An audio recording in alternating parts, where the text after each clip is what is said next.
Statics is the study of forces on all our structures that aren't supposed to move, like bridges and buildings, and even mechanical things that are supposed to remain at rest. So for all you civil engineers and other engineers, how do we make sure something stays at rest? That it's in equilibrium, that it's not accelerating. We don't want it accelerating, so the sum of the forces must be equal to 0. But that's not enough. Because yeah, the sum of the forces being 0 is required for things not to accelerate. But it's not sufficient.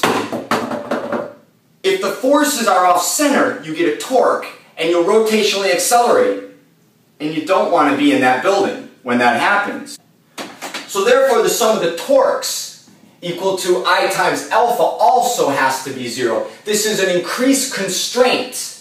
And so what you wind up doing is summing all the forces to 0 and all the torques to 0, and you get these two simultaneous equations that you get to solve just like you learn in simultaneous equations in math. So you go through and you find all the forces. So let's say you get some crazy object like this, some solid body that's pivoted right here, and it's held with two cables and gravity. So you go through and you find all the forces. We'd say this is force A. This might be force B. This might be force C, force of gravity. And there's a reaction force, let's call this force D, at this point. Because if you try to move this is going to provide any amount of force necessary to prevent it from moving.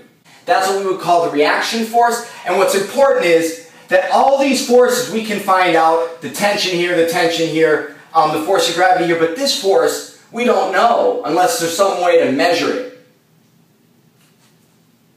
And so you add all these forces in vector form. You might have to say the vector sum of the forces in the x is mass times acceleration in the x, and the vector sum of the forces in the y is equal to mass times acceleration in the y as well. However, we have another equation summing all the torques. And so you need to sum all the torques, torque A plus torque B plus torque C plus torque D is equal to 0.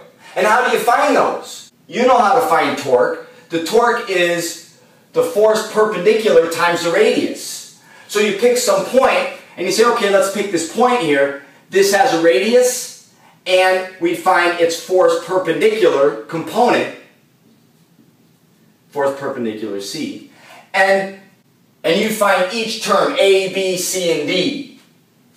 Now, the crucial part of this, and this is what you really need to take home, is that where do we pick this point to rotate around?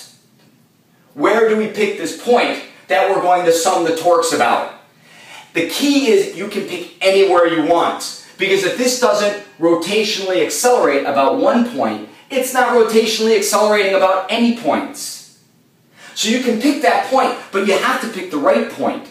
And the key about picking the right point is recognizing the forces acting about the center of rotation don't provide any torque, because that's when the radius is 0. So what I mean in particular, let's say there's two forces we don't know. We don't know the reaction force, and we don't know the tension on this. If you pick this point, you're going to have a torque from B, and you're going to have a torque from D. You're going to have two unknowns in that equation. I hate it. But if you pick this as your center of rotation, torque D is 0 about that point. Then you can enter the other torques and solve for the one unknown that you don't have. Or you could pick this point as your center of rotation, and then the torque B would be 0, and you'd be good.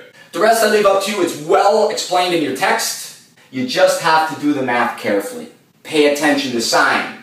How do you pay attention to sign? The accountants come in and say, this is going to be your positive Y direction, and this is going to be your positive X direction. Very good. But that's not enough, because torques also have sign. And so you can say, I'm going to pick this as my positive torque direction, and that means, for instance, this one would be providing a negative torque. So you pick your direction, but just stick with it. If this is a positive torque, we can also write it, right-hand rule, into the board. So make a good drawing, write out the two equations for equilibrium, And make sure you pick your positive and negative directions and carry everything out, and then it's just a lot of math.